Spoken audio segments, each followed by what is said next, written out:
Welcome to r/I Do Work Here Lady, where we share stories about employees that are mistaken for customers. And today we have two good stories, so subscribe, hit the like button, and here we go.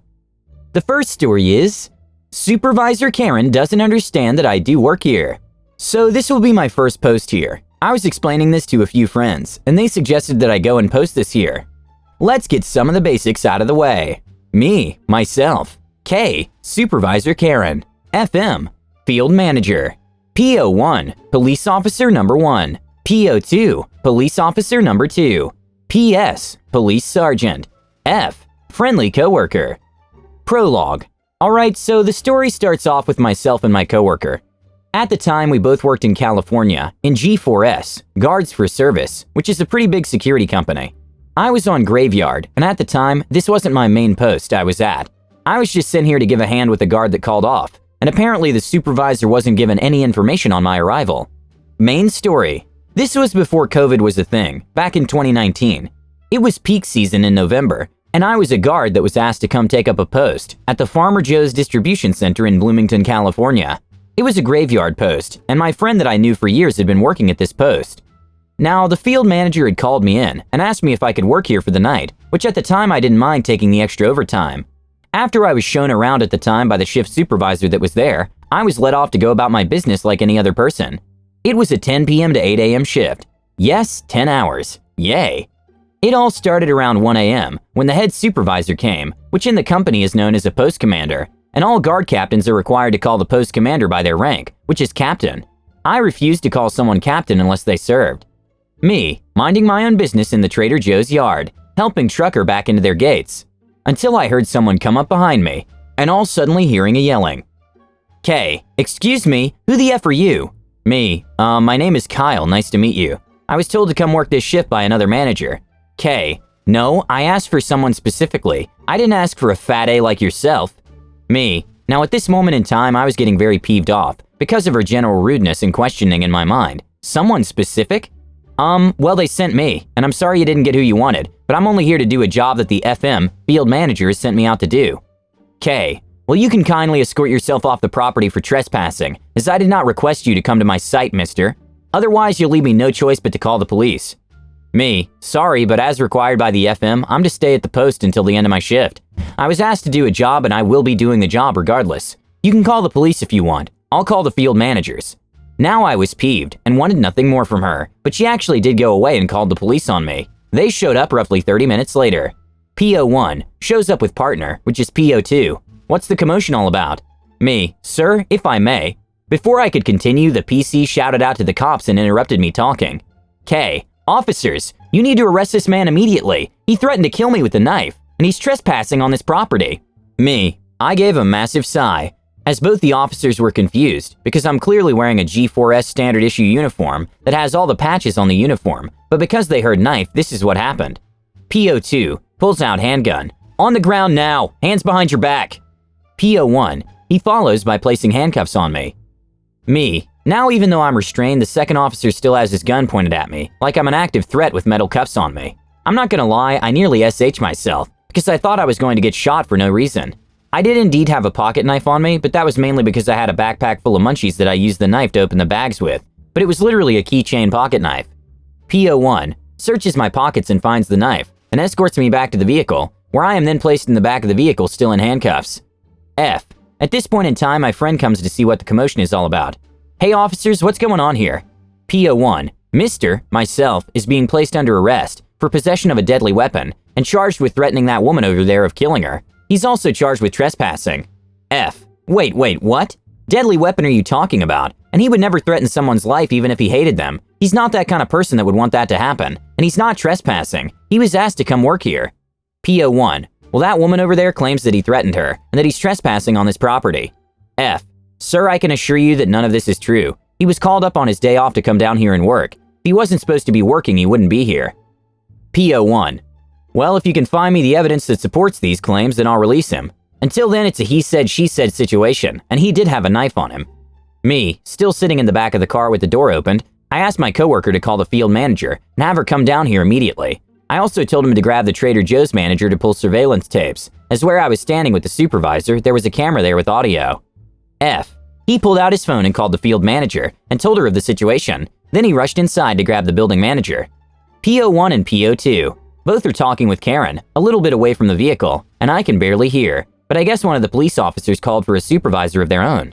PS. Shortly, a second police car shows up, and it's the police sergeant. He came to the window where I was sitting patiently and waiting, and asks my side of the story, and I told him everything. FM.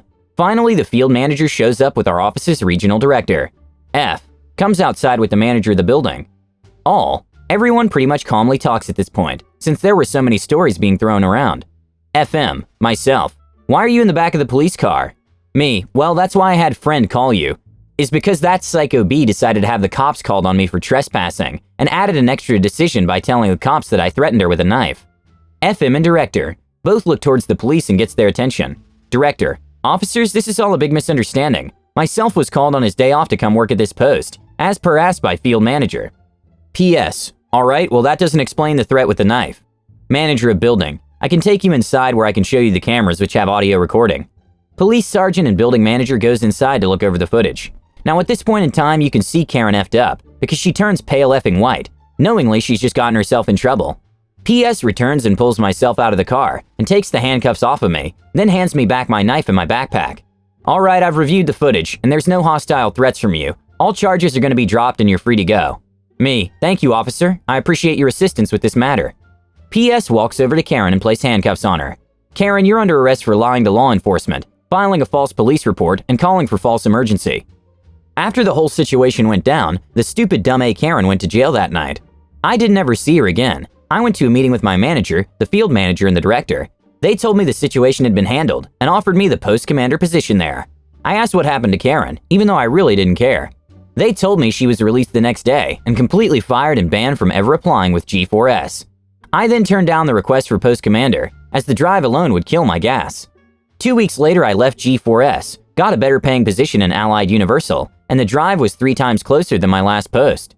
Plus, I've decided it was time. I went back to college and am now working on my bachelor's degree in aerospace engineering. Lesson to be learned here? Never take it over the edge until you've gotten the information and facts first. The second story is, ma'am, I assure you I am the administrator here. I've debated on sharing this, as there's no way I or my site can be identified, but the environment in which it occurred has a very hush-hush reputation. For about 10 years, I worked in community-based mental health and social work, specifically as a staff, and then a manager, and then administrator of 2 residential long-term recovery care facilities for folks with long-term, severe, and persistent mental illness. We were somewhere between a halfway house and an adult foster care facility. Homes and communities converted to have 6 to a dozen or more bedrooms, a kitchen, living room, and office space for staff and MedPass. I was in my mid-20s, and the thing about the scene is that the average turnover for staff is about 8 weeks. Most staff burn out, as working day in, day out with difficult residents isn't the easiest job, and the pay isn't great. Just lasting a year pretty much makes you management material, and I did it for almost a decade.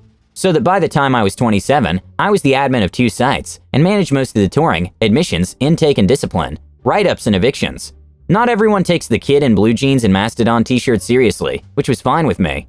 The story begins. I did your usual admissions tour with a mom and her son, as she was trying to get him out of her own home, as he was smoking a lot of pot, drinking nearly every night to black out drunk, and generally being verbally and physically abusive to her and their family. We have a lot of rules about living in community with other folks in recovery, and both my homes were dry housing. No alcohol, no weed, no prescription drugs unless they were passed by staff at set med times, no getting drunk and coming home to sleep it off, etc. There were also pretty strict rules about how you treat the other residents for obvious reasons. During the tour, the son is already being abusive toward his mother and rude to me and my house manager, the guy who reported to me and handled some of the day-to-day stuff while I was at the other site. My house manager, Lars, not his real name, was a little older, probably mid-50s at the time, a little taller than me, and had that cool dad quality that I needed in a house manager. Since I had to be the hard A, these are the rules you must abide type, it helped to have someone who was a little more friendly, who could be the good cop and soften the blow, while still saying, hey, Acrolo's the boss, if residents didn't like something. Mom took an instant liking to Lars as we went through the tour, and it was pretty obvious by the end of the tour and start of the interview that she thought he was the admin and I was just some staff, as she was ignoring some of my questions to her and her son during the tour. We did the interview in a private living room setting, where the potential resident told me straight up he wasn't planning on quitting drinking, smoking pot, and committing various petty crimes, which pretty much tanked any chance he'd have at residency. Lars played the usual good cop, while we made notes and did follow-up questions, and Mom seemed to have the idea that her son was a shoo-in, since the house took in addicts and adult delinquents and dealt with them and all that. I had made a few statements about proper behavior in the community and residents that Mom seemed to laugh at. "Oh, he's not going to clean his room once a week. He's not going to do his chores. I guess you'll have to do that for him." She had that weird, smug air of superiority until we went back to my office to wrap up, and she watched me as I took my seat behind the big desk. Her, "Hang on, what are you doing? Why are you sitting in his," gesturing to Lars, who's in another chair next to my desk, "seat?" Me, "I'm not. I'm sitting in my chair. This is my desk, my office. I'm the admin here." Her, "No you aren't. You're just some staff. Lars is in charge. This decision is up to him, and he's gonna let my son move in this week." Me, "Ma'am, I assure you I'm the administrator here. Your son won't be able to move in this week. I don't have any open beds at this time, and don't anticipate an empty bed until at least 2 months from now. And I already have a wait list of about a dozen folks, all of whom showed better manners and seem more than capable of following some basic rules about respecting their peers in the house here." SH popped off. I'm not sure where she got the idea we'd just be able to move her kid in and move someone else out of the room they had. What was even weirder, she hadn't started any of the paperwork to get her son considered for disability. He didn't even have a proper diagnosis of any sort of severe or persistent mental illness, which was usually required to get on disability, and by extension, the state and Fed health insurance that paid their housing. I'm not even sure why our director scheduled the tour and interview, given there were about a dozen missing pieces of paperwork necessary for him to be considered for housing. It got worse from there, and the play-by-play boiled down to her refusing to believe someone about her son's age was the head of the site, answering only to the Tri-Country Residential Director for the agency, and then the Treatment Director and CEO. Meanwhile, the son is brooding, kinda quiet, as he's realizing that he'll probably be living at home with his mom for a while longer, and wouldn't be getting away from her to a new place, where he'd be able to get away with drinking and smoking and behaving poorly. She wound up lodging a formal complaint, which kinda melted away, when Lars backed my side of events. He was the good cop, not the stupid cop, and he didn't want someone this difficult in the house either. There were a few of these interactions each year, moms and dads or grandparents or guardians who thought we were some sort of not-quite jail, where they just dropped off the kids they'd failed to raise properly. I don't say that to SH on individuals with true or severe persistent mental health issues, and obviously some of these folks had issues, but it was always a weird blend of sad and frustrating, when these parents seemed to think we just moved them in that afternoon without a thorough vetting process. Thank you for subscribing and likes. Have a good day.